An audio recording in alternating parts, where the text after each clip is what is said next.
Somali জলদস্যুদের জিম্মি দশা থেকে মুক্ত হওয়ার পরও সাগরে উচ্চ ঝুঁকিতে ছিল ২৩ নাবিকবাহী বাংলাদেশি জাহাজ এমভি আবদুল্লাহ। জাহাজটি যাতে সাগরে আবার দস্যুদের কবলে না পড়ে সেজন্য জাহাজের চারপাশে প্রয়োজনীয় নিরাপত্তা বেষ্টনী গড়ে তোলা হয়।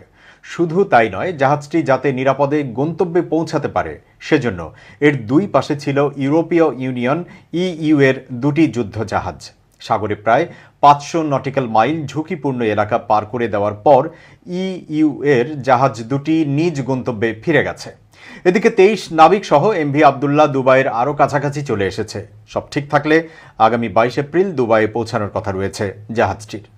এমভি আবদুল্লাহর সর্বশেষ অবস্থান সম্পর্কে জানতে চাইলে জাহাজ মালিক পক্ষ চট্টগ্রামের কবির গ্রুপের প্রধান নির্বাহী কর্মকর্তা ক্যাপ্টেন মেহেরুল করিম বলেন, আমাদের জাহাজ সাগরের ঝুঁকিপূর্ণ এলাকা অতিক্রম করার পর ইইউ এর দুটি যুদ্ধ জাহাজ চলে গেছে। দস্যুদের কবল থেকে মুক্ত হওয়ার পর আমাদের নাবিকসহ জাহাজকে নিরাপত্তা দিয়ে ঝুঁকিপূর্ণ এলাকা পার করে দিয়েছে জাহাজ দুটি। নাবিকরা জিম্মি হওয়ার পর থেকে ওই দুটি যুদ্ধ জাহাজের নজরদারি ছিল আবদুল্লাহর ওপর। এ কারণে দস্যুরা চাপে পড়েছিল। এই দুই যুদ্ধ জাহাজের প্রতি আমরা কৃতজ্ঞ। জাহাজ মালিক পক্ষ সূত্রে জানা যায়, ভারত মহাসাগরে গত ১২ মার্চ সোমালি জলদস্যুদের কবলে পড়ার পর থেকে ১৩ এপ্রিল দিবাগত রাত ৩টার দিকে মুক্তি পাওয়া পর্যন্ত বাংলাদেশি জাহাজ এমভি আবদুল্লাহর ওপর নজর রাখে ইউরোপীয় ইউনিয়ন নেভাল ফোর্সের অপারেশন আটলান্টা। দস্যুদের কবল থেকে ২৩ নাবিক সহ জাহাজটি মুক্ত হওয়ার পর এটি দুবাইয়ের দিকে রওনা হয়। এ সময় অপারেশন আটলান্টার দুটি যুদ্ধ জাহাজ এমভি আবদুল্লাহকে পাহারা দিয়ে নিরাপদে নিয়ে যায়।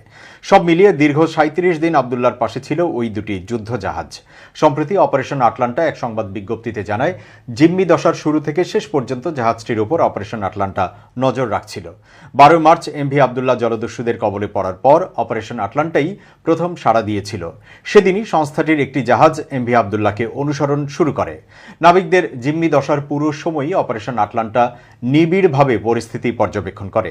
১৫ বছর ধরে ভারত মহাসাগরের পশ্চিম অংশে জলদস্যুতা ঠেকাতে নিজেদের ভূমিকার কথা তুলে ধরে অপারেশন আটলান্টা সমুদ্রে নিরাপত্তার প্রশ্নে সময়োপযোগী ও কার্যকর পদক্ষেপ নেওয়ার কথা পুনর্ব্যক্ত করে।